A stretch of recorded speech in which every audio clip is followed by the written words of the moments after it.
Ողջույն, ես Սմբատ Մինասյանն եմ, այսօր խոսելու եմ Հայաստանի պետականության թուլացման հիմնական պատճառներից մի քանիսի մասին։ Ուժեղացող արտաքին ճնշումների և արտաքին ուժերի կողմից Հայաստանի ներքին գործերին հաճող միջամտության պայմաններում հայկական պետականությունը երկար ժամանակ շարունակաբար թուլանում է։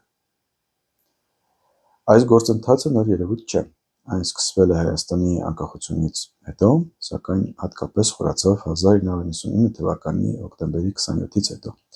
երբ ազգային ժողովում օրը ցերեկով սպանեցին ազգային կենտրոնամետ քաղաքական ուժերի առանցքային ներկայացուցիչներին։ Այդ իրադարձությունից հետո Հայաստանում աստիճանաբար իշխանության եկան ուժեր,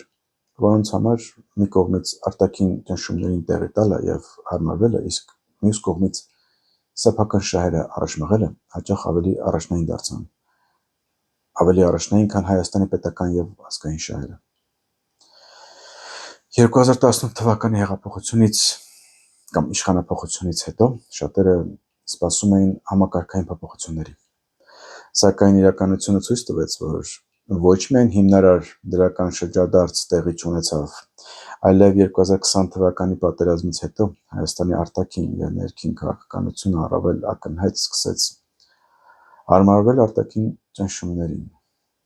Ստեղծվում է տպավորություն, որ 2020 թվականի պատերազմից հետո Հայաստանում տեղի ունեցող բազմաթիվ գործընթացներ առնվազն չեն բխում Հայաստանի պետական և ազգային շահերից։ Եթե տեղի է ունեցել կապիտուլյացիա և գոյություն ունեն պարտավորություններ, որոնք էական ազդեցություն ունեն պետական որոշումների վրա, հասարակությունը պետք է տեղեկացված լինի դրանց մասին։ Իսկ եթե կապիտուլյացիա չի եղել և նման պարտավորություններ չկան, ապա իշխանությունները պարտավոր են բացատրել, թե ինչու է պայմանավորված վերջին տարիներին իրականացնող այն քաղաքականությունը, որը հաճախ հակասում է Հայաստանի պետական և ազգային կենսական շահերին։ Այս պարտվողական և վնասակար քաղաքականությունը հաճախ ներկայացվում է կառավարության կողմից որպես դիվանագիտություն, սակայն անընդմեջ միակողմանի զիջումները դժվար է որակել որպես դիվանագիտություն, առավել ևս հաջողված կամ հավասարակշռված պետական քաղաքականություն։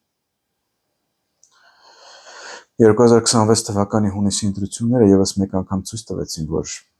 վերջին 8 տարիներին Հայաստանի ներքաղաքական կյանքում էական առաջընթաց չի արձանագրվել։ Ավելին, բազմաթիվ առումներով երկիրը վերադարձել է նախորդ շրջանի ճգնաժամային իրողություններին, քաղաքական հետապնդումներ, հալածանքներ, ընտրակեղծիքներ և ընտրախախտումներ, ընտրակաշառքներ, սակայն շատ ավելի ծանր պայմաններում։ Արցախում այլևս հայկական իշխանություն և հայր չկան։ Հայաստանի անվտանգային միջավայրը զգալիորեն ավելի փխրուն է,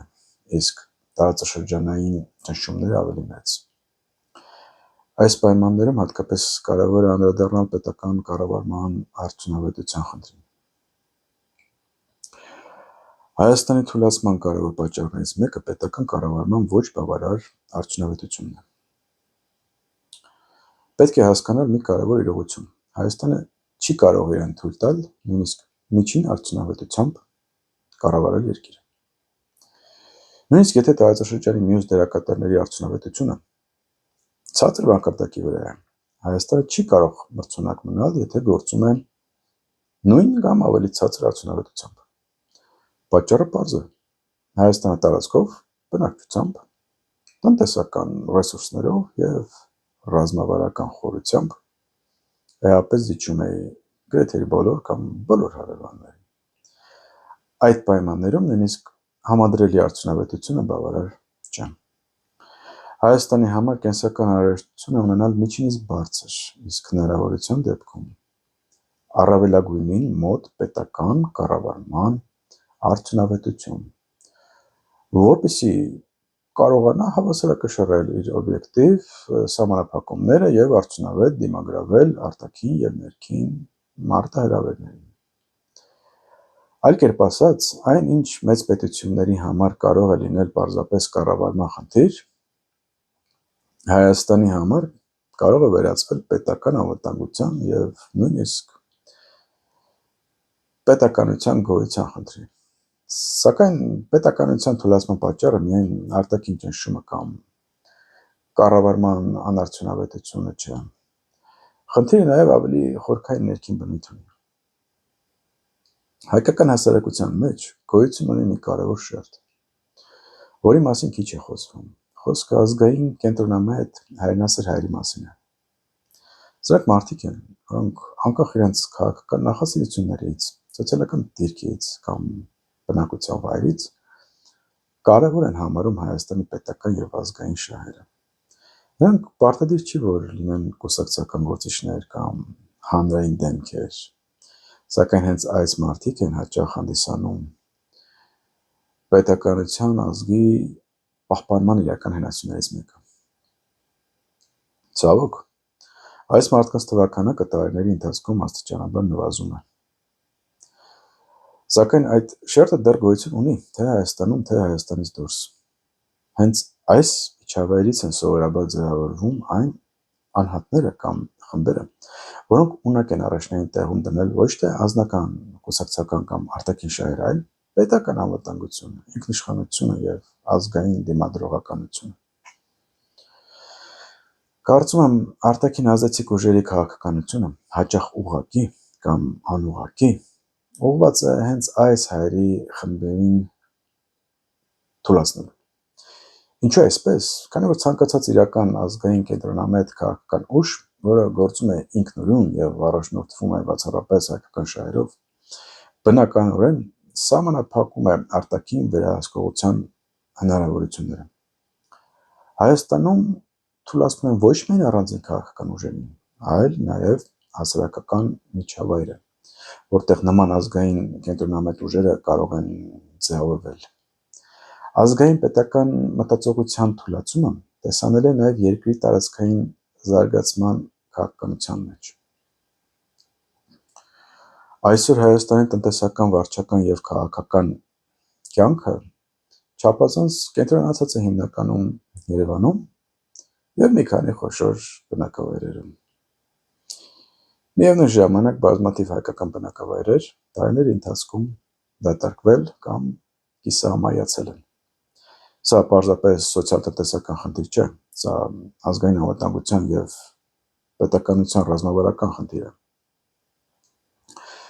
Դատարկվող բնակավայրերը նշանակում են թուլացող շրջաններ, նվազող տնտեսական ակտիվություն եւ ժողովրդագրական անկում եւ երկրի տարածքային կենսունակության թուլացում։ Ուր է երկարաժամկետ պետական ծրագիրը, որը պետք է խրախուսեր բնակեցումը հատկապես ռազմավարական նշանակություն ունեցող շրջաններում, խոշոր քաղաքներից դուրս։ Ինչու չկան բարձրացված եւ արագացված մեխանիզմներ, որպեսզի Հայաստանի քաղաքացիները թե երկրի ներսում, թե արտերկրում կարողանան վերադառնալ իրենց պապենական բնակավայրեր, արագ կառուցել ամուր տներ, ստեղծել ինքնաբավ տնտեսություններ եւ արտադրական օբյեկտներ, ինչպես նաեւ օգտվել իրական հարկային արտոնություններից։ Սահմանամերձ եւ կիսամայացած բնակավայրերի վերաբնակեցումը չի կարող հաջողվել առանց անվտանգության իրական երաշխիքների։ Պետք է հաշվի առնել, որ նման տարածքներում մարդիկ հաճախ առերեսվում են ոչ միայն տնտեսական դժվարությունների,